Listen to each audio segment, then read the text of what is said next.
नमस्कार दोस्तों, मैं doctor Reena Sharma, consultant rheumatologist. आज आपको बताने वाली हूँ रूमेटॉइड आर्थराइटिस के बारे में। जैसा कि आप जानते हैं कि रूमेटोलॉजिस्ट वर्ड जो होता है वो कॉमन एक वर्ड बन जाता है और पेशेंट्स समझते हैं कि रूमेटॉइड आर्थराइटिस जो सबसे कॉमन नाम है कि ये ब्रांच पूरी जो है रूमेटॉइड आर्थराइटिस से ही रिलेटेड है।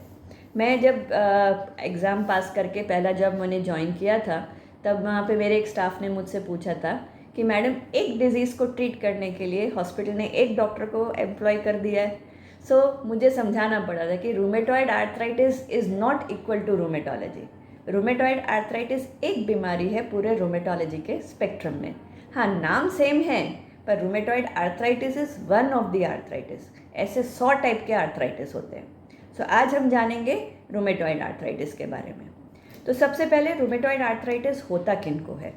रूमेटॉइड आर्थराइटिस बेसिकली फीमेल्स में ज़्यादा होता है और अगर हम 5 पेशेंट्स देख रहे हैं रूमेटॉइड के तो 4 उसमें से फीमेल्स होंगे और 1 मेल होंगे, तो 4:1 का रेशियो है। और एक्चुअल जनरल पॉपुलेशन में अगर इसका प्रेवलेंस देखें तो 1% ऑफ द पॉपुलेशन, मतलब अगर इंडिया की आबादी जो है 150 करोड़ है तो 1.5 करोड़ रूमेटॉइड आर्थराइटिस के पेशेंट्स इंडिया में होंगे। सो इतना प्रेवलेंट है ये डिजीज़ एंड धीरे धीरे ये बढ़ रहा है। बढ़ इसलिए रहा है क्योंकि शायद पहले ये डायग्नोज नहीं हो पाता था, पहले लोग समझ नहीं पाते थे। अब जैसे जैसे इसकी जानकारी बढ़ रही है, पीपल आर गेटिंग डायग्नोस्ड और इसकी संख्या, इनके पेशेंट्स की संख्या बढ़ती जा रही है।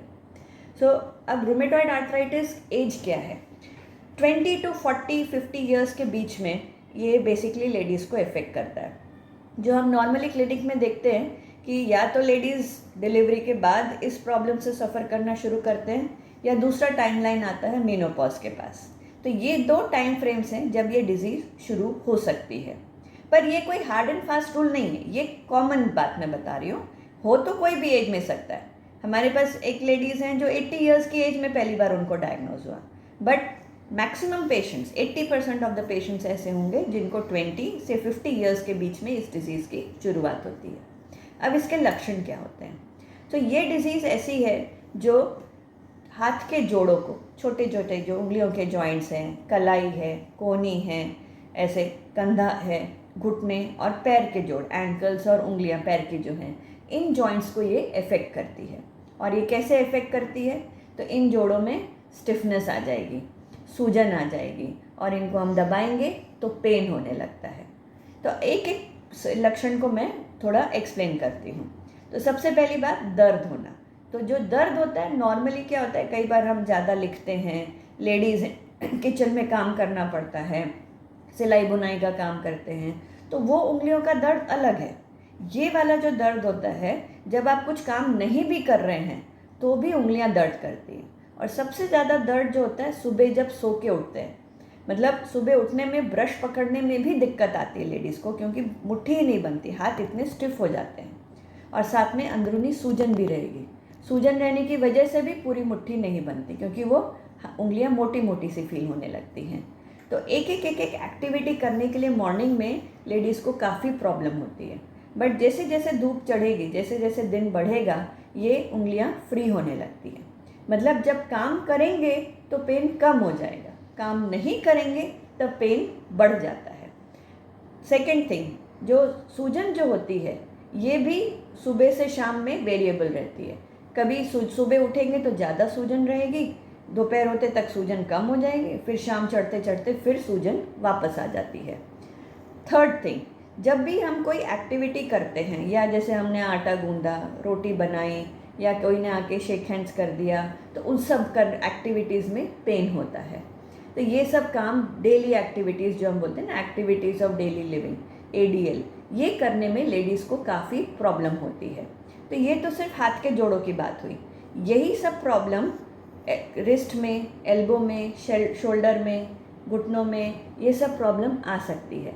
घुटनों में क्या होता है, नॉर्मली जैसे उखड़ू बैठना है, नीचे बैठना है, आलती पालती मार के बैठना है, उसमें काफ़ी लेडीज़ को जो ऐसे गाँव में है, झाड़ू पोछा करना है, बहुत प्रॉब्लम हो जाती है, उनसे ये सब चीज़ें करना बहुत मुश्किल हो जाता है। तो ये सब कुछ कुछ एक्टिविटीज़ हैं जिस सिम्टम्स के साथ में पेशेंट्स हमारे पास आते हैं।